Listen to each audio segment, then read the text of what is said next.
صاحب جانے دو، تمہارا بیٹی کیوں مر گئے؟ اس لڑکی کی بات پر سب کی ہنسی چھوٹی تھی، جبکہ ایس پی آدم خانزادہ نے ضبط سے مٹھی بھیجتے اس لڑکی کو دیکھا۔ وہ لڑکی عمر میں چھوٹی تھی، پر اتنی بھی نہیں کہ اس کی بیٹی لگتی۔ صاحب تم کو تمہارا چھوٹے چھوٹے بچوں کا قسم، ہم کو چھوڑ دو، قسم سے صرف 2 روٹی چرایا تھا، وہ ہوٹل والا جھوٹ بولتا ہے۔ وہ پٹھانی لڑکی پھر بولی، جب ایک حوالدارہ نے درمیان میں اس کی بات کاٹی۔ اے لڑکی، ہمارے صاحب کی ابھی شادی نہیں ہوئی۔ حوالدار کی بات پر اس سے پہلے وہ لڑکی کچھ کہتی، ایس پی آدم نے غصے سے فائلز میز پر پرکھیں اور اس پٹھانی لڑکی کا بازو دبوچا، پر جو نہیں اس کا دوپٹہ ہٹا اور نظر اس لڑکی کی گردن پر نظر آتے برتھ مارک پر پڑی، وہ چند لمحوں کے لیے پتھر کالی چادر سے اس نے اپنے وجود کو ڈھک رکھا تھا۔ کراچی کی بڑی بڑی سڑکوں پر وہ سائیڈ میں ہو کر گھوم رہی تھی۔ چل چلاتی گرمی نے اس بیچاری کا دماغ خراب کر دیا تھا۔ وہ اپنا پسینہ صاف کرتے تیزی سے آگے کی جانب قدم بڑھانے لگی، ساتھ ساتھ وہ اپنے پیٹ پر بھی ہاتھ پھیر رہی تھی۔ بھوک سے اس کی جان نکل جا رہی تھی، مگر اس کے پاس کچھ کھانے کو نہ تھا۔ کبھی کبھار بھوک سے اس کی آنکھوں میں آنسو بھر جاتے تھے، کبھی وہ اللہ سے شکوے کرنے لگتی تھی۔ کھانے کو ترس گئی تھی بیچاری۔ پورے 1.5 دن ہو چکے تھے کھانا کھائے، اس نے کسی کا کچھ نہیں بگاڑا تھا، مگر پھر بھی پتہ نہیں کیوں اس کو سب قصوروار ٹھہرانے لگے تھے۔ اس کی ماں کا ایک گناہ اس پر بھاری پڑ گیا تھا۔ اس کی شہد رنگ آنکھوں سے آنسو نکل کر گریبان میں جذب ہونے لگے۔ جسم میں پہلے ہی جان نہیں تھی، اوپر سے یہ آنسو نکل نکل کر مزید جان ختم کر رہے تھے۔ وہ سختی سے اپنے آنسو پوچھتی، اپنی چادر کو اپنے ارد گرد صحیح سے لپیٹتی، تیزی سے آگے کی جانب قدم بڑھاتی تھی۔ کہیں راستے پر پڑا ہوا کھانا ہی مل جائے، اس کے لبوں سے دعا نکلی۔ وہ چلتے ہوئے عقابی نگاہ سے یہاں وہاں دیکھ رہی تھی۔ آج اس کو اگر سڑا ہوا کھانا بھی ملتا تو وہ بھی کھا لیتی، مگر شاید اس امیروں کے محلے میں اس کھانے کو بھی قدر پڑ گیا تھا، جو کہیں بھی کھانے کی کوئی چیز نظر آ ہی نہیں رہی تھی۔ وہ گہری سانس لیتی برداشت کرنے لگی۔ ایسا لگ رہا تھا کسی بھی وقت بھوک سے تڑپ کر مر جائے گی، مگر جینے کے لیے اس کو کچھ نہ کچھ کرنا ہی تھا، اور تو اور کھانا ہی تھا۔ اور اس کو ایک طریقے سے اللہ پر بھروسہ بھی تھا، کیونکہ اللہ نے اپنے تمام جانداروں کو رزق پہنچانے کا وعدہ کیا ہے۔ اس کو معلوم تھا کہ اس کا رب جیسے تیسے کر کر اس کو کھانا پہنچا ہی دے گا۔ وہ زیر لب دعا کرتے تیزی سے آگے کی جانب قدم بڑھانے لگی۔ گرمی سے اس کے کپڑے پسینے میں بھیگ گئے تھے، ایسا لگ رہا تھا کسی بھی وقت وہ بے ہوش ہو جائے گی، مگر ٹانگیں تھیں کہ جادوئی تھیں، رک ہی نہیں رہی تھیں۔ شہد رنگ آنکھیں ابھی بھی کھانا ہی ڈھونڈ رہی تھی۔ چلتے چلتے اس کے قدم رک گئے تھے۔ سامنے ہی ایک بہت بڑا ہوٹل کھلا ہوا تھا، جہاں بہت سے افراد کھڑے اپنے کھانے کا انتظار کر رہے تھے۔ وہ دور کھڑی اس ہوٹل کو دیکھنے لگی۔ مٹن چنے، مٹن پائے، بڑے پائے، چنے، ان تمام سالوں کی آتی ہوئی مہک نے اس کی بھوک کو مزید بڑھا دیا۔ وہ اپنے خالی پیٹ پر ہاتھ پھیرتے ہوئے آنسو بھری نگاہوں سے اس ہوٹل کو دیکھنے لگی۔ کاش اس کی ماں ایسا نہ کرتی تو آج اس کو بھی ان کھانوں کے لیے تڑپنا نہ پڑتا، بلکہ آج وہ بھی ان کھانوں سے کھیل رہی ہوتی۔ اس کی آنکھوں سے آنسو گرنے لگے، دل میں ان کھانوں کی بھوک اٹھنے لگی تھی۔ پہلے ہی بھوکی تھی، اوپر سے یہ سحر انگیز خوشبوئیں۔ اس کو ایسا لگا کہ وہ اس کھانے کے لیے مر بھی سکتی ہے۔ کیا کروں میرے مالک؟ وہ اپنے آنسو پیتی دل ہی دل میں اللہ سے پوچھنے لگی۔ کہیں سے کھانا نہیں مل رہا تھا، مجبور لڑکی دیکھ کر بھی کسی نے اس کو کھانے کو نہیں پوچھا تھا۔ لوگ اپنی ہی مستیوں میں مگن تھے، انسان تھی وہ۔ اس کا من بہکنے لگا۔ جب سامنے جنت ہو اور پیٹ میں جہنم کھلا ہو تو بندہ جنت کی جانب تو بھاگی گئی۔ وہ اپنے آنسو صاف کرتی تیزی سے ہوٹل کی جانب قدم بڑھا گئی۔ اب جو ہونا تھا وہ بعد میں ہونا تھا، اس سے پہلے اس کو اپنے اس پیٹ کے دوزخ کو بھرنا تھا، جو منہ کھولے اس کو گناہ پر آمادہ کر چکا تھا۔ وہ اپنے دوپٹے کو سختی سے اپنے چہرے پر کستی، اپنے کپکپاتے ہوئے ہاتھوں کو چادر کے نیچے چھپاتی تیزی سے ہوٹل کی جانب جا رہی تھی۔ لوگوں کا رش اتنا تھا کہ وہ بآسانی ان کے پاس سے ہو کر اندر گھس سکتی تھی۔ وہ چلتے چلتے رکی تھی۔ سامنے ایک شخص اپنی بائک پر بیٹھا کھانا کھانے میں مصروف تھا۔ اس کی پلیٹ میں 4 روٹیاں رکھی تھیں۔ روٹیاں دیکھتی ہی اس کی نیت پھسل گئی۔ سالن ملتا یا نہ ملتا، اس کو یہ روٹیاں تو حاصل کرنی ہی تھی۔ اس کا جسم کپکپانے لگا۔ چوری کے لیے اس کا دل راضی نہیں تھا، مگر مجبوری اس کو چوری کے قریب لے گئی تھی۔ وہ یہاں وہاں دیکھتی مزید اس شخص کے قریب ہو کر کھڑی ہو گئی تھی۔ کوشش یہی تھی کہ جیسے ہی وہ شخص ادھر ادھر دیکھے وہ فٹافٹ سے روٹیاں چرا لے۔ دل ندامت سے جھکا ہوا تھا تو دماغ فل چوکس تھا۔ بھوک سے مجبور تھی کہ چوری بھی اب اس کے لیے گناہ نہیں رہی تھی۔ مجبور ہو گئی تھی وہ یہ سب کرنے پر۔ اتنے لوگوں میں سے کسی کو بھی اس پر رحم نہیں آیا تھا۔ وہ سب کا کھانا کتنی للچائی ہوئی نظروں سے دیکھ رہی تھی نا، پھر بھی کسی نے اس کو کچھ نہیں دیا تھا۔ اس کی آنکھیں آنسوؤں سے بھری، دل اب بھی یہی چاہ رہا تھا کہ کوئی تو اس کو کھانے کا پوچھ لے۔ ایسے وہ چوری سے بچ جاتی، مگر اتنے لوگوں میں شاید کسی کے اندر بھی انسانیت نہ تھی، تو پھر وہ کسی کے بارے میں کیوں سوچتی؟ وہ مزید آگے کو کھڑی ہو کر یہاں وہاں دیکھنے لگی۔ اس شخص کا دھیان کہیں اور تھا۔ اس کی آنکھوں میں شیطانی چمک آئی تھی۔ وہ تیزی سے اپنے چادر کے نیچے سے ہاتھ نکالتی ان روٹیوں پر جھپٹا مار چکی تھی۔ اس کی گاڑی تیز رفتاری سے راستوں پر دوڑ رہی تھی۔ مقابل کالا چشمہ لگائے ڈرائیونگ میں مصروف تھا۔ چشمے کے پیچھے سے جھانکتی اس کی نیلی نگاہیں غصے سے سرخ تھیں۔ معمول کے مطابق آج دیر ہو گئی تھی، اور دیر ہونا اس کے لیے کوئی معمولی بات نہ تھی۔ وہ ایک ایسا انسان تھا جو نہ دیر سے جانا پسند کرتا تھا، نہ کسی کا دیر سے آنا پسند کرتا تھا۔ اسی وجہ سے اس نے بہت سے لوگوں کو سزائیں بھی دی تھیں، مگر ہائے رے اللہ، آج وہ خود ہی لیٹ ہو گیا تھا۔ اسٹیئرنگ پر موجود اس کے ہاتھ نسوں سے بھرے ہوئے تھے۔ لوگ اس کو کیا کیا بولیں گے، کن کن نظروں سے دیکھیں گے، اس کو ابھی سے ہی ان سب چیزوں کی ٹینشن ہو گئی۔ دوسرے ہی لمحے وہ سر جھٹک کر رہ گیا تھا۔ بھلا وہ کیوں لوگوں کی فکر کر رہا تھا؟ دیر سویر تو سب سے ہی ہو جاتی ہے، اور یہی ایک چیز تھی جو مقابل دوسروں کے لیے بھول جایا کرتا تھا۔ آج اپنے لیے اس کو یاد آ گیا تھا۔ وہ اپنا پسینہ صاف کرتے گاڑی کی سپیڈ مزید تیز کر گیا۔ تقریباً 15 منٹ اس کی گاڑی پولیس اسٹیشن کے آگے آ کر رکی۔ وہ اپنا کوٹ پہنتے باہر آیا تھا۔ دھوپ نے اس کو ایک زوردار چھیپڑ ماری۔ وہ دھوپ کو خونخوار نگاہوں سے گھورتا تیزی سے اندر کی جانب چلا گیا۔ پولیس اسٹیشن کے اندر داخل ہوتے کچھ لوگوں نے اس کو بھوئیں اچکا کر دیکھا تھا۔ وہ سب کو اگنور کرتا تیزی سے اپنے کیبن کی جانب جا رہا تھا۔ وہ جانتا تھا کہ لوگ اس کو کیوں دیکھ رہے ہیں، اور آج پہلی بار تھا جب اس کی آنکھوں میں سختی نہ تھی، کیونکہ صاحب بہادر خود جو لیٹ تھے۔ اب آج وہ کسی کو بھی دیر سے آنے پر سزا نہیں دینا چاہتا تھا۔ وہ سوچ چکا تھا۔ وہ پرسکون ہو کر اپنی پاؤ چیئر پر فٹ تھا، پانی کی بوتل کو اپنے منہ سے لگا گیا۔ حلق ایک لمحے کے لیے مکمل طور پر گیلا ہو گیا تھا۔ ایسا لگ رہا تھا دنیا اب دنیا ہے، ورنہ گرمی نے تو دماغ ہی دہی بنا کر رکھ دی تھی۔ ابھی اس سے بیٹھے تھوڑا ہی ٹائم ہوا تھا کہ تبھی اس کا فون بجا۔ اس نے اپنی پیشانی مسلتی فون کو یس کرتے کان سے لگا دیا تھا۔ کیا؟ ایک لڑکی؟ اس کا منہ حیرانی سے کھل گیا۔ ٹھیک ہے، اس کو بھاگنے مت دینا، میں اگلے 15 منٹ میں وہاں پہنچ رہا ہوں۔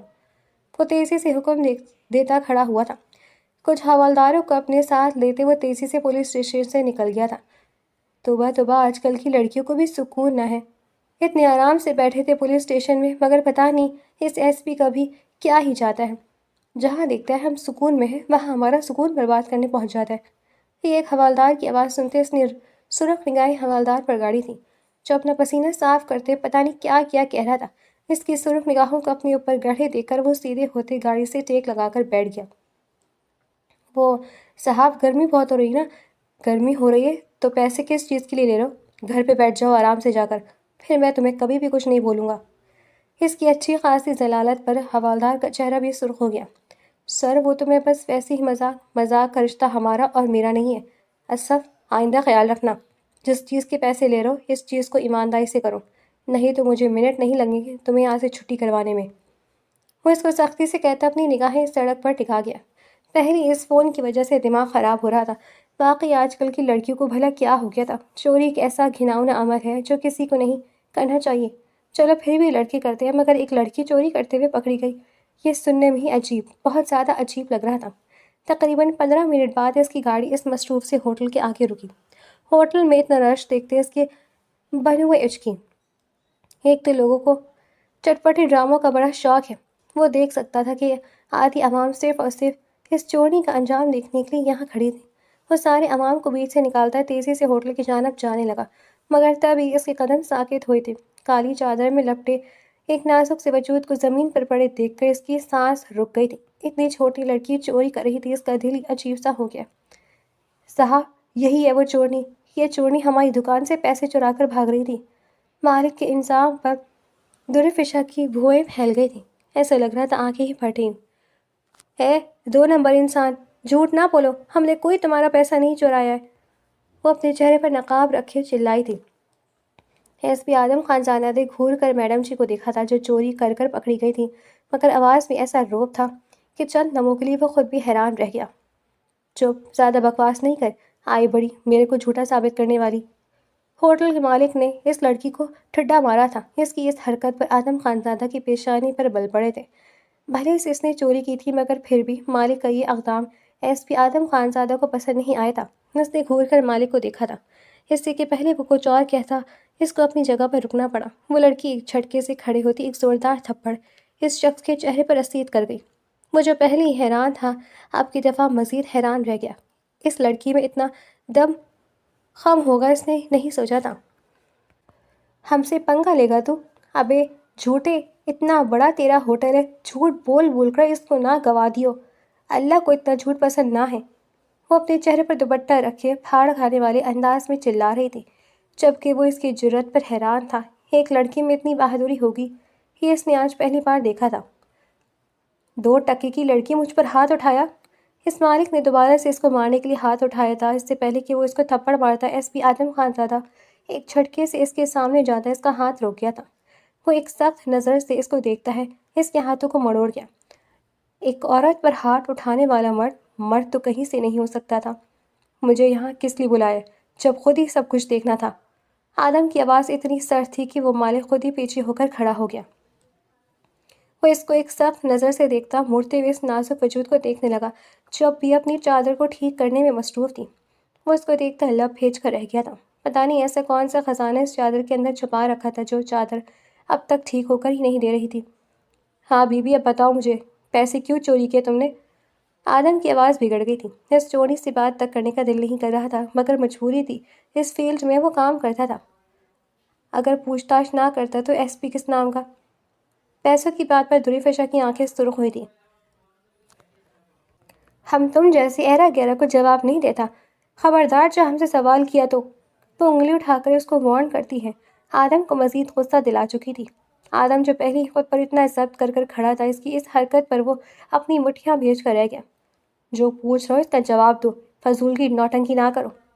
اب کی دفعہ اس کا لہجہ تھوڑا تیز تھا۔ آگے پیچھے لوگ اور آ کر کھڑے ہو گئے تھے۔ اس کا بس نہیں چل رہا تھا ساری عوام کو ایک ایک چماٹ مار کر ان کے گھر بھیجے۔ بھلا یہاں کوئی ڈرامہ چل رہا تھا جو ساری کی ساری دنیا یہیں پڑی ہوئی تھی۔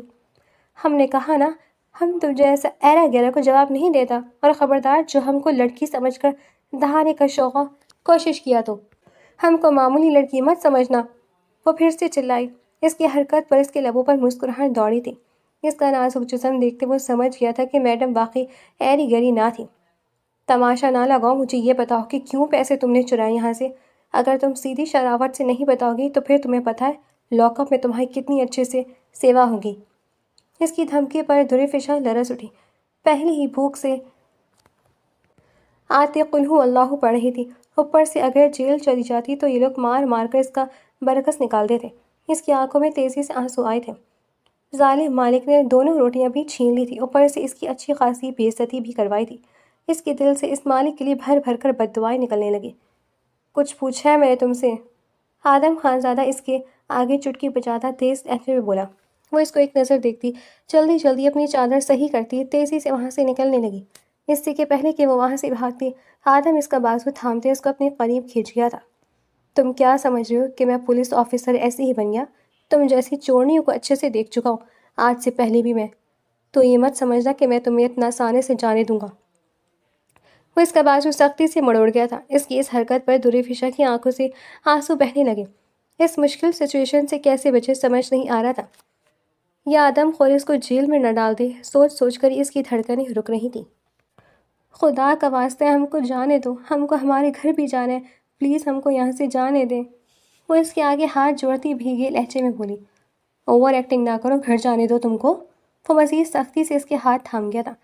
مقابل عورت تھی اور عورتوں کو بھگانے کے بہت سے غیر آتے ہیں، بھاگ ہی نہ جائے اس لیے وہ مزید سختی کرنے لگا۔ خدا کا واسطہ صاحب ہم کو جانے دو، ہم تمہاری بیٹی کی عمر کا ہے۔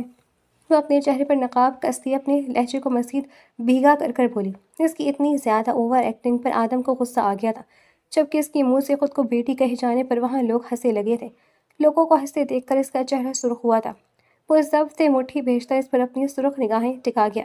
وہ جان بوجھ کر سے سختی سب کا دھیان اپنی جانب کر رہی تھی۔ لڑکیاں کتنی اوور ایکٹنگ ہوتی ہیں، آج اس بات پر اس کو یقین آ گیا تھا۔ مانتا تھا کہ وہ اس سے عمر میں چھوٹی تھی، مگر اتنی بھی نہ کہ اب وہ اس کو اپنا باپ ہی بنا دیتی۔ اس کی اس حرکت پر وہ کیا بولے، اس کو سمجھ نہ آ رہا تھا۔ خدا کا واسطہ ہے صاحب، ہم کو چھوڑ دو، تم کو تمہارا چھوٹے چھوٹے بچوں کا قسم ہے، ہم کو جانے دو، خدا کا قسم۔ ہم نے اس منحوس ہوٹل کے مالک کی دکان سے صرف اور صرف 2 روٹی ہی چرایا تھا۔ وہ مالک جھوٹ کہتے ہیں، ہم نے کوئی پیسہ نہیں چرایا، خدا کا قسم۔ ہم کو بہت بھوک لگ رہا تھا، اس لیے مجبور ہو کر ہم نے بس 2 روٹی ہی چرایا۔ اب کی دفعہ وہ سچ مچ روتے ہوئے بولی تھی۔ آدم اس کی بات پر گہری گہری سانسیں لیتا خود پر کنٹرول کرنے لگا۔ وہ پٹھانی لڑکی بول بول کر اس کا دماغ خراب کر چکی تھی۔ ایسا لگ رہا تھا اس کا دماغ تڑک کر 2 حصوں میں تقسیم ہو جائے گا۔ اس سے پہلے کہ وہ اس کو کچھ کہتا، تبھی ایک حوالدار کی آواز سنتے وہ اپنی جگہ پر رکا۔ اے لڑکی، کیا تم پاگل ہو گیا؟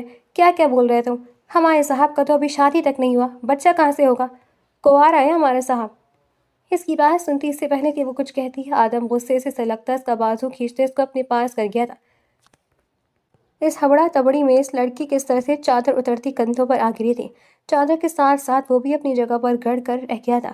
اس کی گردن پر موجود وہ برتھ مارک دیکھتا سانس تک لینا بھول گیا تھا۔ اس برتھ مارک کو دیکھتے اس کی آنکھیں گلابی ہوئی تھیں۔ وہ سانس لے بغیر اس عورت کو دیکھے جا رہا تھا جو روتی ہوئی اپنا دوپٹہ صحیح کر رہی تھی۔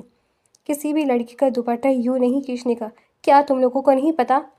وہ چلائی تھی، مگر اس کی چلانے کی آواز سنتے بھی وہ ہوش میں نہ آیا۔ اس نشان کو دیکھتے وہ پھتر کا ہو گیا تھا۔ وہ لڑکی کون تھی اس کی؟ اس نشان نے اس کو کیا یاد دلا دیا تھا؟ اس کو اس وقت بھی سانس کی کمی محسوس ہوئی۔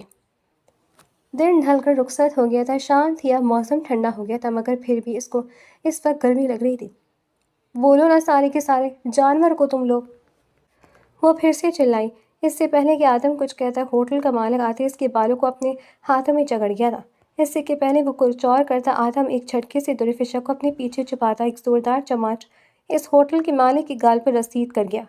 وہ آدم کے مضبوط ہاتھوں کا تھپڑ کھاتے دھول چاٹ کر رہ گیا تھا۔ زمین پر پڑے وہ حیران ہوئے آدم خانزادہ کو دیکھ رہا تھا جو سرخ نگاہوں سے اسے دیکھ رہا تھا۔ آدم کے منہ سے کف اڑ رہے تھے۔ اس کی ہمت کیسی ہوئی اس کو ہاتھ لگانے کی؟ اس کا بس نہیں چل رہا تھا کہ وہ اس کا ہاتھ کاٹ کر رکھ دے۔ کھڑے ہو! وہ اس کے پاس جاتا اس کے چہرے پر ٹھڈا مارتے ہوئے بولا۔ مالک فوراً سے بھی پہلے اٹھ کر کھڑا ہوا تھا۔ تمہیں تمیز نہیں ہے لڑکیوں سے کیسے بات کرتے ہیں؟ وہ اس کا گریبان سختی سے اپنی مٹھی میں جکڑتا دھاڑا تھا۔ صاحب، وہ ہم سب کچھ جانور، صحیح کہہ رہی تھی وہ۔ جانور ہی تو ہو تم، بلکہ جانور کے ساتھ ساتھ تم نامرد بھی ہو، اور تو پہ کوئی ہاتھ اٹھاتا ہے۔ ارے اللہ نے اگر عزت دی ہے تو اس عزت کو سنبھالو۔ اللہ ہر کسی کو یہ عزت نہیں دیتا، یہ مقام نہیں دیتا۔ مگر صاحب، اس نے میرے گلک سے پیسے چوری۔ اس سے پہلے کہ وہ کچھ اور کہتا، آدم خانزادہ نے اپنے والیٹ سے 5,000 کے کئی کو نوٹ نکالتے اس آدمی کے منہ پر دے مارے۔ یہ اتنے پیسے ہیں کہ اگر 3 دن تمہاری دکان پر کوئی گاہک نہ بھی آیا تب بھی تمہیں نقصان نہیں ہوگا۔ اپنی زبان بند رکھنا، آئندہ کے بعد لڑکیوں کی عزت کرنا، چاہے پھر وہ کوئی بھی ہو۔ وہ اس کو انگلی اٹھا کر وارن کرتا گھومتے پیچھے کھڑی درفشا کا ہاتھ اپنے ہاتھ میں مضبوطی سے تھام گیا۔ کتنی مشکل سے یہ ہاتھ اس کے ہاتھ میں آیا تھا نا، اب وہ اس ہاتھ کو کسی قیمت پر بھی نہیں چھوڑنا چاہتا تھا۔ درفشا جو وہاں سے بھاگنے کے چکر میں تھی، اس آفتاب پر ہڑبڑا کر رہ گئی۔ خبردار جو تم نے یہاں سے ہلنے کی بھی کوشش کی، اپنی ٹانگوں پر کھڑی ہو، ذرا بھی چالاکی کری ٹانگیں توڑ دوں گا تمہاری۔ وہ دھاڑتے ہوئے اس کا بازو سختی سے جکڑتا اس کو گھسیٹتے ہوئے اپنی گاڑی کی جانب جانے لگا۔ تمام حوالدار اس کے پیچھے پیچھے گئے تھے۔ وہ اپنی گاڑی کی جانب پہنچتا فرنٹ سیٹ کا دروازہ کھولتے درفشا کو فرنٹ سیٹ پر پٹک گیا تھا۔ تمام حوالدار پچھلی سیٹ کی جانب گئے۔ وہ سب کو گھورتا انگلی کے اشارے سے اندر جانے کا انکار کر گیا تھا۔ تم لوگ دوسری گاڑی میں آؤ، میں ابھی پولیس اسٹیشن نہیں آؤں گا۔ وہ سب کو حکم دیتا ڈرائیونگ سیٹ پر بیٹھتے گاڑی کو اڑا کر وہاں سے لے جا چکا تھا، جبکہ تمام حوالدار منہ کھولے اس ہوا سے بھی تیز جاتی گاڑی کو دیکھ رہے تھے۔ آج سے پہلے تو ان کے صاحب نے یہ نہیں کیا تھا، پھر یہ کیا ہو گیا تھا؟ تمام حوالدار گاڑی میں بیٹھتے ہی اب پولیس اسٹیشن کی جانب چلے گئے تھے، جبکہ وہاں کھڑے لوگ بھی تماشا ختم ہو جانے پر اپنے اپنے گھروں کو جانے لگے تھے۔ وہ آدمی اتنے سارے پیسوں مل جانے پر خوشی خوشی اپنی دکان بند کروا رہا تھا۔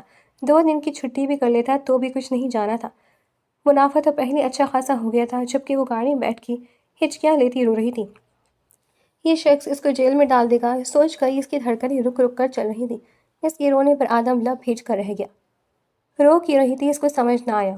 اب تک تو اس نے اس کے ساتھ کچھ بھی نہیں کیا تھا، جو بھی کیا تھا اس نے ہی کیا تھا۔ صاحب تم کو تمہاری بیوی کا قسم ہم کو جانے دو۔ وہ اس کی بات سنتا بری طرح سرخ ہوتے گاڑی روک گیا تھا۔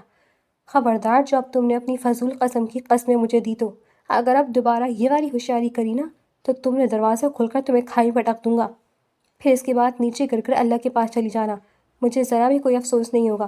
اگر زندگی چاہتی ہو تو چپ چاپ یہاں بیٹھی رہو۔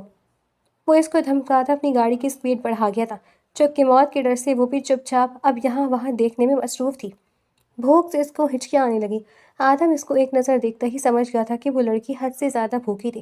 اس لڑکی کا یہ حال دیکھتے اس کو افسوس ہوا تھا، وہ یہ سب تو ڈیزرو نہیں کرتی تھی۔ وقت کی پرچھائیاں اس کی آنکھوں کے پیچھے دوڑنے لگی تھی۔ وقت نے اس کا تو نقصان کیا ہی تھا، مگر اس نازک وجود کا نقصان بہت بڑا تھا۔ اس کی گاڑی تیزی سے حویلی کی جانب جا رہی تھی۔ اس نے ایک نظر مڑتے اس کو دیکھا جو اب بھی باہر کے نظاروں میں غائب تھی۔ اچانک یہ اپنی گاڑی روک گیا۔ ایسے اس کو حویلی لے جانا مناسب نہیں تھا۔ اس کے ماں باپ کیا ری ایکشن دیں وہ جانتا تھا۔ آج سے 15 سال پہلے اس کی ماں اس کو جیسے یہاں سے لے گئی تھی اور جیسے گھر سے نکلی تھی، اتنا آسان نہیں تھا اس کو اپنانا۔ سب اس کو دیکھ کر کیسا ری ایکشن دیتے وہ پہلے سے ہی جانتا تھا۔ کچھ سوچتے ہوئے اپنی گاڑی دوبارہ سے موڑ گیا تھا۔ اب اس کی گاڑی تیزی سے فلیٹ کی جانب جا رہی تھی۔ اس کا فلیٹ تقریباً یہاں سے 3 گھنٹے کی دوری پر تھا۔ اکثر جب وہ کسی کام سے دوسرے شہر جاتا تھا تو پھر وہ اس فلیٹ چلا جایا کرتا تھا، کیونکہ شہر سے وہ فلیٹ بہت قریب تھا۔ ویسے بھی جب وہ یہاں پر ہوتا تھا تب وہ حویلی میں ہی رہتا تھا، بہت ہی کم اس کا فلیٹ استعمال ہوتا تھا۔ آج جانا تھا اس کی حویلی ہی تھا، مگر صرف اور صرف دوری فشا کی وجہ سے وہ فلیٹ جا رہا تھا۔ تم ہم کو کہاں لے کر جا رہے؟ کافی زیادہ برداشت کے بعد دوری فشا بولی اٹھی۔ میں تمہیں اپنے گھر لے کر جا رہا ہوں۔ کیا؟ نہیں، ہم کو نہیں جانا تمہارے گھر، تم کو خدا کا واسطہ ہم کو یہیں اتار دو، ہم کو نہیں جانا تمہارے گھر۔ وہ اس کے آگے ہاتھ جوڑتی بلک بلک کر رونے لگی تھی۔ اس کے ہاتھ جوڑنے پر وہ اپنی لب بھیج کر رہ گیا۔ پہلے ہی سوچ سوچ کر اس کے دماغ گھوم رہا تھا، اوپر سے دوری فشا کا بھوپو بند نہیں ہو رہا تھا۔ تب تک اچھا تھا جب تک اس نے بتایا نہیں تھا وہ اس کو اپنے گھر لے کر جا رہا ہے۔ یہ سن کر تو وہ ہتے سے ہی اکھڑ کر رہ گئی تھی۔ وہ اپنے دکھتے ہوئے سر کو دباتا گاڑی کی سپیڈ مزید بڑھا گیا تھا۔ آدھا گھنٹہ رو رو کر بھی وہ تھکی نہیں تھی، بلکہ اب بھی اسی قوت سے رو رہی تھی۔ اس کی تو انرجی میں کوئی فرق ہی نہیں آیا تھا، مگر بیچارے آدم کی انرجی بالکل ہی ختم ہو کر رہ گئی تھی۔ اگر اب یہ رونا دھونا بند نہ کرتی تو ضرور وہ فلیٹ پہنچنے سے پہلے بے ہوش ہو جانے والا تھا۔ اس نے ایک سرخ نظر دوری فشا پر ڈالی، جو چادر سے اپنی ناک صاف کرتی دوبارہ سے رونے کی تیاری میں تھی۔ اس سے پہلے کہ وہ روتی وہ ہاتھ بڑھا کر اس کا جبڑا دبوچ گیا تھا۔ خبردار، جو اب رونا دھونا کیا تھا، اگر روئی میں قسم کھاتا ہوں کہ میں یہاں تمہیں دھکا دے دوں گا۔ اس کے بعد کوئی تمہیں یہاں پوچھے گا بھی نہیں۔ آگے ہی جنگل ہے، اس جنگل میں جنگلی جانور رہتے ہیں۔ اگر کسی جانور کی تم پر نظر پڑ گئی تو وہ تمہیں چیر پھاڑ کر کھا جائیں گے، اور اتنا تو تمہیں معلوم ہے نا کہ تم ایک جانور سے مقابلہ تو بالکل نہیں کر سکتی، اس لیے چپ چاپ ہو کر بیٹھی رہو۔ اگر اب روئی، میں واقعی قسم کھاتا ہوں میں تمہیں نیچے پھینک دوں گا، یہ بھی نہیں سوچوں گا کہ تمہیں کسی نے دیکھا ہے یا نہیں۔ اس کی سختی پر وہ دوبارہ سے چپ ہو گئی تھی۔ اللہ سے بہت شکوے ہوئے تھے، پہلے ہی بھوک سے دماغ بند ہو رہا تھا، اوپر سے یہ شخص۔ وہ ہچکیاں لیتی کھڑکی سے باہر دیکھنے لگی۔ آدم خانزادہ اس کو دیکھتا جھک کر ڈیش بورڈ سے اپنا لنچ باکس نکال چکا تھا۔ اتنا کچھ ہو گیا تھا آج لنچ کرنا یاد ہی نہیں رہا تھا۔ یہ لو، یہ کھانا کھا لو۔ وہ اس کی گود میں اپنا لنچ باکس ڈال گیا تھا۔ اس لنچ باکس کو دیتے ہی اس کی آنکھیں چمکی تھیں، مگر اس پولیس والے کا کھانا وہ کھائے یا نہیں سوچ سوچ کر ہی اس کو ہول اٹھ رہے تھے۔ زیادہ مت سوچو، یہ کھا لو ورنہ کل تک تمہیں بھوکا ہی رہنا پڑے گا۔ وہ اس کی دھمکی سنتی کھانے پر جھپٹ پڑی تھی۔ کل تک بھوکا رہنا اس کا مطلب تھا موت، اور وہ ابھی مرنا نہیں چاہتی تھی۔ جلدی جلدی اس نے لنچ باکس کا ڈھکن ہٹایا تھا۔ چپلی کباب اور چکن سینڈوچز دیکھتے ہی اس کی آنکھوں میں آنسو اور ساتھ ساتھ منہ میں پانی آیا تھا۔ ایسا کھانا تو برسوں ہو گئے کھائے ہی نہیں تھا۔ وہ اللہ کا شکر ادا کرتی ہی اس سینڈوچ کو اٹھاتے کترنے لگی۔ پیٹ میں کھانا جاتی ہی اس کا روم روم خدا کا شکر گزار ہوا تھا۔ تقریباً 15 منٹ میں وہ پورا کھانا فنش کر چکی تھی۔ ایسا لگ رہا تھا زندگی اب زندگی ہے۔ اور کھانے کی بھوک نے اس نے کیا بنا دیا تھا نا۔ تھوڑی دیر پہلے اس نے کھانے کے لیے وہ چوری کر رہی تھی۔ کاش تھوڑی دیر کے لیے رک جاتی، اپنی حرکت پر آنکھوں میں آنسو آئے تھے۔ اپنا آپ اچانک ہی مجرم مجرم لگنے لگا۔ وہ سیٹ سے ٹیک لگا کر بیٹھتی باہر کے نظارے دیکھنے لگی۔ آدم اس کو خاموشی سے بیٹھے دیکھ کر سکون کی سانس بھر کر رہ گیا۔ تقریباً 15 منٹ کے بعد اس کی گہری سانسوں کو گونجتے دیکھ کر وہ مڑ کر اس کو دیکھنے پر مجبور ہوا۔ وہ سو رہی تھی، وہ بھی گہری نیند، پیٹ بھرا تھا، نیند آ گئی تھی۔ اس کو ایسے سوتے دیکھ کر آدم کے لبوں پر مسکراہٹ بکھر گئی تھی۔ اس چہرے کو دیکھنے کے لیے وہ تڑپا تھا۔ آج اللہ نے کئی سال کے انتظار کروانے کے بعد اس چہرے کو اس کے سامنے لا کھڑا کیا تھا۔ ہمیشہ اس کو کبھی یہ سمجھ نہ آیا تھا کہ اس کے برتھ مارک کا نشان کیوں تھا۔ آج معلوم ہو گیا تھا کیوں تھا۔ اگر وہ نشان نہ ہوتا تو وہ اس کو پہچان بھی نہ پاتا۔ وہ نشان ہی تھا جس نے درفشا کو پہچاننے میں اس کی مدد کی تھی۔ وہ نرمی سے اس کی اڑتی ہوئی لٹوں کو پکڑ کر کان کے پیچھے اڑس گیا تھا۔ اس لڑکی کی نیند خراب ہوتی ہے، یہ اس کو بھی منظور نہ تھا۔ دوسرے ہی لمحے وہ گہری سانس لیتا گاڑی کی سپیڈ مزید تیز کر گیا۔ تھکن سے برا حال ہو گیا تھا۔ اب وہ اور ڈرائیونگ نہیں کر سکتا تھا، مگر مجبوری تھی، کرنا تو تھا ہی۔ مزید 1 گھنٹے کی ڈرائیونگ کے بعد اس کی گاڑی شہر کی مسجد کے سامنے آ کر رکی۔ وہ اپنی آنکھوں میں کالا چشمہ پہنتا تیزی سے گاڑی سے باہر آیا تھا۔ اس کی آنکھیں پہلے سے کہیں زیادہ سرخ ہو گئی تھیں۔ جو بھی تھا، جیسا بھی تھا، وہ اس کو اب خود سے دور نہیں جانے دے سکتا تھا۔ ایک عرصہ اس کے لیے تڑپا تھا، ایک عرصہ اس کو ڈھونڈا تھا۔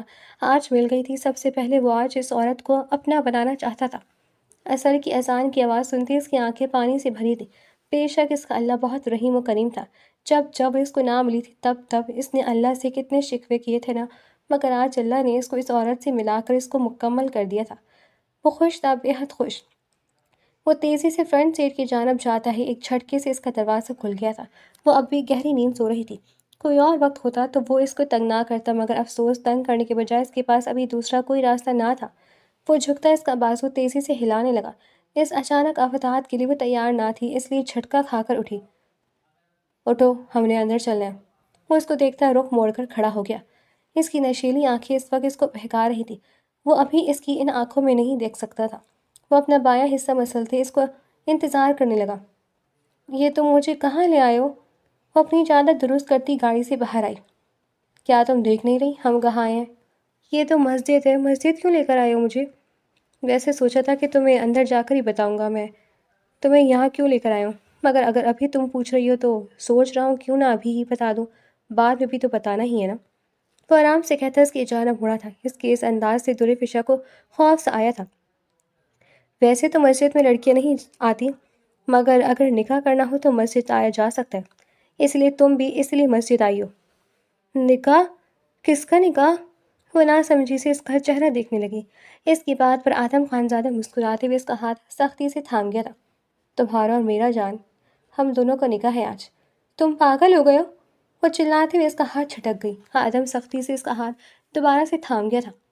خبردار، جو چیخیں تمہارا گلا گھونٹ دوں گا یہیں۔ جو کہہ رہا ہوں چپ چاپ وہی کرو، سیدھا میرے ساتھ اندر چلو، ورنہ یہیں کہ یہیں تمہیں گولی مار دوں گا۔ مسجد کے سامنے ہی کھڑی ہو کر جنازہ پڑھا کر سیدھا دفناؤں گا تمہیں۔ 2 راستے ہیں تمہارے پاس، یا تو مجھ سے نکاح یا پھر موت۔ اور یہ مت سمجھنا کہ مذاق کر رہا تھا تمہارے ساتھ۔ اب تک بہت نرمی سے پیش آ گیا ہوں میں، مگر اب نہیں۔ عزت سے اندر چلو اور چل کر میرے ساتھ نکاح کرو۔ یہاں تم نے ذرا بھی تماشا کیا، پھر نتائج کی ذمہ دار تم خود ہوگی۔ وہ اس کے کان کے پاس جھکتا سرد لہجے میں بولا۔ اس کا سرد لہجہ محسوس کر کے درفشا کی ریڑھ کی ہڈی میں سنسناہٹ دوڑ گئی تھی۔ وہ بنا کچھ کہے اپنے دوپٹے کو سیٹ کرتی ہے، اپنی آنسو پیتی تیزی سے اندر کی جانب قدم بڑھا گئی تھی۔ آدم خانزادہ بھی مسکراتے ہوئے اس کے پیچھے پیچھے گیا تھا۔ جیسا وہ چاہ رہا تھا ویسے ہی ہو رہا تھا۔ بھلا اگر اب بھی خوش نہ ہوتا پھر کب ہوتا؟ وہ اس درندے کو دیکھتی 3 بار قبول کہتی اپنے تمام حقوق اس شخص کے نام کر گئی تھی جس سے پہلی بار وہ ابھی 4 گھنٹے پہلے ملی تھی۔ آدم خانزادہ اس کی قبولیت پر مسکراتا دل میں اللہ کا شکر ادا کرنے لگا۔ مولوی صاحب درفشا سے دستخط لیتے اب اس کی جانب گئے تھے۔ وہ بھی 3 بار قبول کہتا اس کو اپنی زوجیت میں لے چکا تھا۔ ایسے وہ 2 افراد جو ابھی کافی عرصہ گزر جانے کے بعد تھوڑی دیر پہلے ہی ملے تھے، ایک دوسرے کے ہو گئے تھے۔ مولوی صاحب ان دونوں کو مبارکباد دیتے تیزی سے وہاں سے جا چکے تھے، جبکہ درفشا اپنے چہرے پر ہاتھ رکھے رونے میں مصروف تھی۔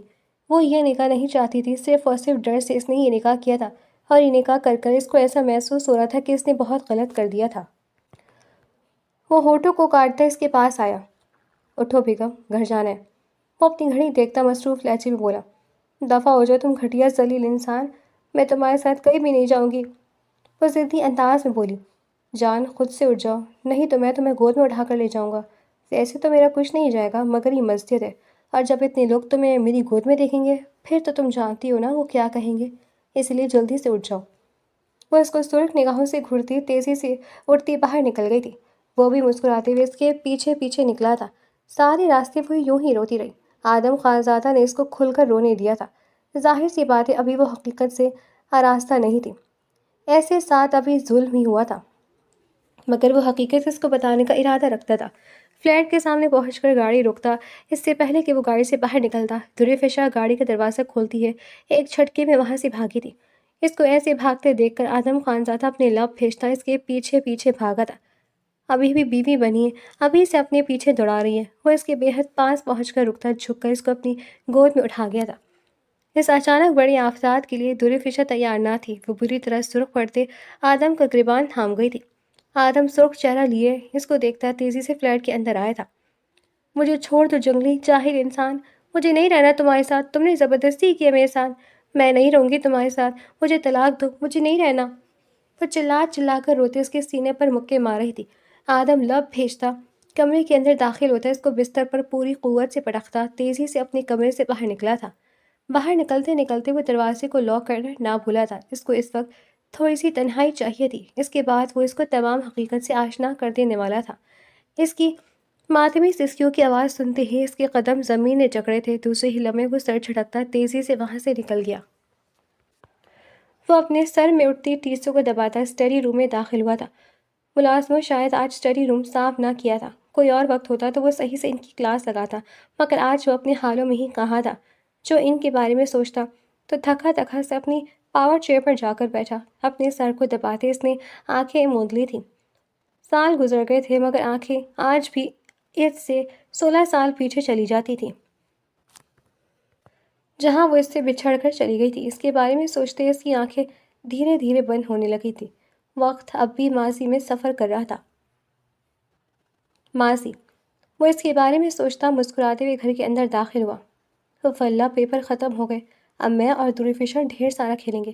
وہ مستقبل کی خواب بناتا گھر کے اندر داخل ہوا، مگر وہ نہیں جانتا تھا کہ گھر کے اندر ایسا تماشا لگا ہوا تھا کہ علمان الحفیظ گھر کے اندر داخل ہوتی اس کو زور زور سے چلانے کی آواز آئی۔ اس کا معصوم دل دھڑک اٹھا تھا۔ 12 سالہ وہ معصوم ہکتے ہوئے حویلی کے اندر داخل ہوا، اپنے دادا کو یوں چلاتے ہوئے دیکھ رہا تھا۔ اس کو پتہ نہیں کتنی دیر تک یقین ہی نہیں آیا تھا۔ اس کے شفیق سے دادا جان، جس کو اس نے ان 12 سالوں میں کبھی بھی چلاتے ہوئے نہیں دیکھا تھا، آج باقاعدہ وہ چیخ چلا رہے تھے۔ اس معصوم کو سمجھ ہی نہیں آیا وہاں یہ سب کیا ہو رہا ہے۔ اس کی نظر بھٹکتی بھٹکتی اپنی پھپھو کی 6 سالہ بیٹی دریافشا پر جا کر ٹکی تھی، جو خوف سے کپکپا رہی تھی۔ وہ سب کو بھاڑ میں ڈالتے تیزی سے اس کی جانب گیا۔ دریافشا، کیا ہوا؟ کیوں ڈری ہوئی ہو؟ وہ نرمی سے اس کے بالوں میں ہاتھ پھیرتا اس سے پوچھنے لگا۔ یہ ننھی بچی اس کی جان تھی، بچپن سے ہی وہ اس کو خوف میں اور ڈر میں نہیں دیکھ سکتا تھا۔ اسکول میں بھی اگر کوئی اس کو کچھ بھی کہتا وہ اس کو چیر پھاڑ کر رکھ دیتا۔ ایسا وہ کیوں تھا اس کو اس وقت تو نہیں، مگر ان قریب معلوم ہونے والا تھا۔ بابا جان، آپ جو بھی کہیں گے، مگر میں اس سے شادی کروں گی، وہ میری جان ہے۔ میں کہتا ہوں ساجدہ اس بد کردار کو چپ کروا کر لے، میں اس کا منہ توڑ دوں گا۔ اس کے دادا جان کے چلانے کی آواز پر دریافشا کانپ اٹھی ہوئی تھی۔ نہیں چپ کروں گی میں بابا جان، طلاق یافتہ ہونے کا مطلب یہ نہیں کہ میں ہمیشہ طلاق یافتہ ہی رہوں گی۔ اللہ نے اور شادی کے حق دے رکھے اور میں اپنا حق استعمال کر رہی ہوں۔ میں کروں گی شیرجل سے شادی۔ سعدیہ بیگم چلائی تھی۔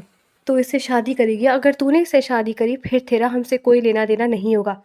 وہ چلائے تھے۔ بابا جان، اب بھی میں اس سے نکاح کروں گی۔ سعدیہ بیگم ڈھیل لہجے میں بولی۔ دفع ہو جا یہاں سے۔ ان کے حکم دینے پر وہ تیزی سے وہاں سے نکلی تھی۔ اپنی بیٹی کو بھی ساتھ لے کر جاؤ سعدیہ، اور یاد رکھنا اس دہلیز کو پار کرتی ہی تمہارا اور ہمارا کوئی رشتہ نہیں بچے گا۔ دادا جان کی آواز کانپ رہی تھی۔ سعدیہ بیگم تیزی سے دریافشا کی جانب آتی ہیں، اس کو گھسیٹتے ہوئے آدم خانزادہ سے دور کر گئیں۔ آدم بھاگتے ہوئے سعدیہ بیگم کے پاس گیا۔ پھپھو پلیز اب دریافشا کو نہ لے جائے، میں کہتی ہوں آدم میرا ہاتھ چھوڑ دو، فضول ضد نہ کرو۔ سعدیہ بیگم اس کو جھٹکے سے دور پھینک گئی۔ وہ روتے ہوئے دوبارہ سے سعدیہ بیگم کے پیچھے پیچھے بھاگا تھا، مگر راستے میں اس کو اس کی ماں پکڑ کر گھسیٹتے ہوئے اندر لے کر چلی گئی تھی۔ وہ دن اور آج کا دن وہ دریافشا کو بھول نہیں پایا تھا۔ وقت کا کام گزرنا سب وہ تیزی سے گزرتا چلا گیا۔ بڑے ہوتے ہوتے آدم کو معلوم ہو گیا تھا کہ اس کو اس ننھی بچی سے محبت تھی۔ بڑے ہونے کے بعد سے اس نے ہر جگہ دریافشا کو تلاشنے کی کوشش کری، مگر ایسا لگتا تھا یا تو اس کو زمین کھا گئی ہے یا تو اس آسمان نکل گیا ہے۔ انہی چیزوں میں دیکھتے دیکھتے 16 سال گزر گئے تھے۔ آج پورے 16 سال بعد وہ اس کو دکھی تھی۔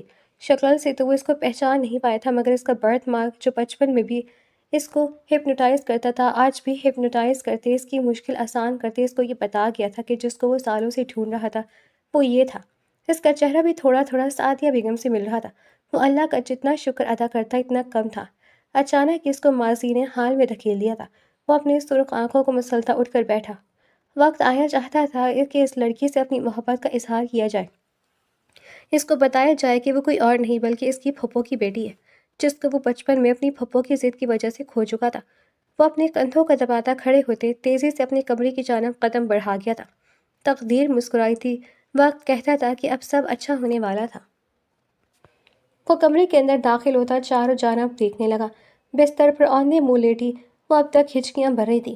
اس کے لمبے بال کمر پر بکھرے تھے۔ وہ اس کے بالوں کو دیکھ کر مسکرا اٹھا تھا۔ بچپن میں بھی اس کے بال بے حد لمبے تھے، ہمیشہ سے ہی وہ اس کے بالوں کو چھپا دیا کرتا تھا۔ آج پہلی بار اس کی خود کو کسی حرکت پر اس کا دل پھولوں کی مانند کھل گیا تھا۔ وہ لڑکی خود کو چھپا کر رکھتی تھی، اس سے زیادہ خوش نصیبی والی بات اس کے لیے اور کیا ہو سکتی تھی۔ وہ تیزی سے اس کی جانب گیا تھا۔ اس کے قدموں کی آواز سنتے درفشا چیل کی مانند اس پر جھپٹی تھی۔ تم گھٹیا انسان، تم مجھے نہیں جانے دو گی، میں تمہیں زندہ نہیں چھوڑوں گی۔ تمہاری ہمت کیسی ہوئی میرے ساتھ زبردستی کرنے کی؟ میں بھاگ جاؤں گی، میں کہہ رہی ہوں میں بھاگ جاؤں گی۔ اس سے پہلے کہ وہ اور کچھ کہتی، وہ نرمی سے اس کے لبوں پر ہاتھ رکھ چکا تھا۔ چپ ہو جاؤ دورے، اتنے سال بعد ملی ہو، مجھے خود کو آرام سے دیکھ تو لینے دو۔ اس کے لہجے میں اتنی نرمی اور اس کے لفظوں کو سنتی وہ ایک لمحے میں ہی جھاگ کی مانند بھیڑ ہو گئی تھی۔ کون ہو تم؟ اس کا لہجہ لڑکھڑایا تھا۔ کون تھا یہ؟ پھپھو کہاں ہے دورے؟ وہ نرمی سے اس کے کانوں کے قریب جاتا بولا۔ ایک جھٹکے میں ہی وہ اس سے دور ہوئی تھی۔ سالوں پرانا وہ بانڈ یاد آیا تھا جس کو وہ وقت کے ساتھ ساتھ بھلا چکی تھی، مگر کبھی کبھی یاد بھی کر لیا کرتی تھی۔ آدم، اس کے لب ہلے تھے۔ آدم اس کے ہلتے ہوئے لبوں سے پہچان گیا تھا کہ وہ کیا بول رہی تھی۔ وہ مسکراتے ہوئے اس کے بے حد پاس گیا تھا۔ ہاں آدم، بتاؤ میری جان، پھپھو کہاں ہے؟ اس کے پوچھنے پر دورے کی آنکھیں آنسو سے بھر گئیں۔ مر گئی آدم۔ کیا؟ ہاں مر گئی میری ماں۔ نانا جان کی بات نہیں سنی تھی نا؟ باقی کی ساری زندگی سزا بھگتی ہے میری ماں نے۔ جس شخص سے محبت کر کر انہوں نے ساری دنیا سے بغاوت کر لی، اس شخص نے ہی میری ماں کو کوئی اہمیت نہ دی۔ اس گھر میں میری ماں کی بے عزتی دن رات ہوا کرتی تھی۔ وہ شخص میری ماں کو چھوٹی چھوٹی باتوں پر مارا کرتا تھا۔ میں نے اپنی ماں کو روتے سسکتے دیکھا تھا۔ پھر ایک دن میری ماں اس کے ساتھ گھومنے گئی، پھر واپس ہی نہیں آئی۔ کبھی سب کہتے ہیں کہ ایکسیڈنٹ میں دونوں کا انتقال ہو گیا۔ اس کے بعد میں بھی اس گھر میں ہی رہی، مگر اس کے گھر لوگوں نے میرے ساتھ وہ کیا کہ میں لفظوں میں نہیں بتا سکتی۔ اس کی آنکھوں سے آنسو نکلتے ہی اس کے گریبان میں جذب ہونے لگے۔ آدم کا دل بھی بے حد دکھا ہوا تھا۔ وہ نرمی سے اس کی آنکھوں سے تمام آنسو صاف کر گیا۔ مگر پھر بھی مجھے طلاق دو آدم، مجھے تمہارے ساتھ نہیں رہنا، بلکہ مجھے شادی ہی نہیں کرنی۔ تم نے مجھ سے شادی کیوں کی؟ زبردستی کی تم نے میرے ساتھ آدم، زبردستی۔ مجھے طلاق دو، مجھے تم سے چھٹکارا چاہیے، مجھے طلاق چاہیے۔ نہیں کرنی تھی مجھے شادی تو کیوں کی مجھ سے شادی؟ وہ اس کا گریبان پکڑتے دھاڑ رہی تھی۔ میری ماں نے بھی شادی کی تھی، اس کے بعد وہ کبھی خوش نہیں رہی۔ میں بھی شادی نہیں کروں گی، کبھی نہیں کروں گی۔ تم مجھے طلاق دو آدم۔ تو کیا ہوا کہ اگر تم میرے قریب ہو، مجھے پھر بھی تم سے شادی نہیں کرنی۔ مجھے طلاق دو۔ وہ اس کا گریبان پکڑتے دھاڑے مار دے اچانک ہی پھوٹ پھوٹ کر رونے لگی۔ مجھے طلاق دے دو آدم، مجھے نہیں رہنا اس شادی میں۔ میری ماں اس شادی کو کر کر بہت پچھتائی تھی۔ میں شادی کر کر پچھتانا نہیں چاہتی آدم، خدا کا واسطے مجھے طلاق دے دو۔ وہ اس کے آگے ہاتھ جوڑتی زمین پر گر گئی تھی۔ آدم نرمی سے اس کے برابر بیٹھتا اس کے بکھرے ہوئے بالوں کو اپنے ہاتھوں سے سمیٹ گیا تھا۔ پھپھو شادی کر کر پچھتائی تھی، مگر آئی سویر میری جان، تم نہیں پچھتاؤ گی۔ وہ شخص پھپھو کے قابل نہیں تھا۔ یہ بات پھپھو کو سمجھ نہیں آئی تھی، مگر میں تمہیں بہت چاہتا ہوں میری جان۔ اب سے نہیں، بچپن سے، جب چھوٹا سا تھا تب بھی تمہارے خلاف کوئی بات نہیں سن سکتا تھا۔ اسکول میں تمہیں کوئی کچھ نہیں کہہ سکتا تھا، ٹیوشن میں تمہیں کوئی کچھ نہیں کہہ سکتا تھا۔ جانتی ہو، تم میری محبت کی وجہ سے میں نے زندگی میں کسی شخص کو تمہیں دیکھنے نہیں دیا۔ بچہ تھا، سمجھتا ہی نہیں تھا کہ وہ سب کیا ہے۔ جب 12 سال کا ہوا اور تھوڑی بہت سمجھ آئی تو تمہیں لے کر پھپھو وہاں سے چلی گئی۔ اس کے بعد میں ٹوٹ کر بکھرا تھا دورے۔ میں نے دادا سے منتیں کری تھی کہ تمہیں کچھ بھی کر کے واپس لے آئیں، مگر کسی نے میری نہ سنی۔ تمہارے بغیر میں کیسے رہوں میں ہی جانتا ہوں۔ اس کی آواز میں محسوس کرتی نمی سے درفشا کا دل بھاری بھاری سا ہونے لگا۔ اس شخص سے تو اس کی ہوئی محبت ہی بچپن میں کبھی احساس نہ ہو سکا، مگر جب دوری ہوئی تو احساس ہوا تھا کہ وقت کے ساتھ ساتھ وہ اس کو بھول گئی تھی۔ مگر آج بھی اندھیری راتوں میں کبھی کبھار وہ یاد آ جاتا تھا۔ پھر بڑا ہو گیا۔ بڑا ہونے کے بعد تمہیں ہر اس جگہ ڈھونڈا جہاں تم پائی جا سکتی تھی، مگر تم کہیں نہ ملی درے۔ ایسا لگنے لگا کہ شاید اللہ نے تمہیں میرے لیے بنایا ہی نہیں ہے۔ سوچ چکا تھا کہ زندگی میں کبھی شادی نہیں کروں گا، مگر آج جب تمہاری گردن پر وہ برت مارک دیکھا تو لمحے میں سمجھ گیا تھا کہ تم ہی میری درے ہو۔ وہ نرمی سے اس کو گھسیٹتا اپنے سینے سے لگا گیا تھا۔ اس کی اس حرکت پر اس کے سینے میں سکون اترتا چلا گیا۔ ایک عرصے سے جو دل بے چین رہتا تھا، آج اس کو چین پا گیا تھا۔ بہت چاہتا ہوں میں تمہیں درے، بہت زیادہ۔ تمہیں چاہتے چاہتے میں خود کو بھی بھول گیا ہوں درے۔ یاد رہی ہو تو بس تم۔ 16 سال گزر جانے کے بعد بھی آج بھی میں تم سے ویسی ہی محبت کرتا ہوں جیسے تم کرتا تھا جب تم میرے ساتھ تھی۔ دور ہونے کے بعد بھی میری محبت نہیں بدلی درے۔ آج بھی آدم خانزادہ تمہیں ویسی ہی چاہتا ہے جیسے پہلے چاہتا تھا۔ میں تمہارا عاشق ہوں میری جان، نہیں رہ سکتا تمہارے بغیر۔ بہت عرصہ تم سے دور رہا تھا، آج تم ملی تھی، تمہیں کھونا نہیں چاہتا، اس لیے پہلی فرصت میں نے تم سے نکاح کیا۔ سوچا تھا کہ تم سے ملوں گا تو پھپھو سے بھی ملوں گا اور اس کے بعد دادا اور پھپھو کو ایک دوسرے سے ملواؤں گا، مگر میں نہیں جانتا تھا کہ میرے لوٹنے سے پہلے میری پھپھو اس دنیا سے چلی گئی۔ اس چیز کا مجھے ہمیشہ دکھ رہے گا، مگر پلیز تم مت جانا۔ آج سے 16 سال پہلے تمہارا جانا برداشت کر لیا تھا، مگر اب نہیں کر سکوں گا میری جان۔ وہ نرمی سے کہتا اس کے بالوں کی لٹوں کو چومنے لگا۔ وہ اتنی نرمی سے اس کے بالوں کو چوم رہا تھا کہ اس کی محبت پر درے فشا کی آنکھوں سے آنسو بہنے لگے۔ وہ اس کی شرٹ کو سختی سے اپنی مٹھی میں جکڑ گئی تھی۔ آج یہ شخص اس کو مل گیا تھا، اب وہ اس سے کبھی بھی دور نہیں جانے والی تھی۔ وہ نم سا مسکراتے اس کی پشت پر ہاتھ باندھ گئی تھی۔ تقدیر دور کھڑی مسکرائی تھی۔ وقت نے ان دونوں کو بہت سالوں بعد جا کر جوڑ دیا تھا۔ سب ہی خوش تھے۔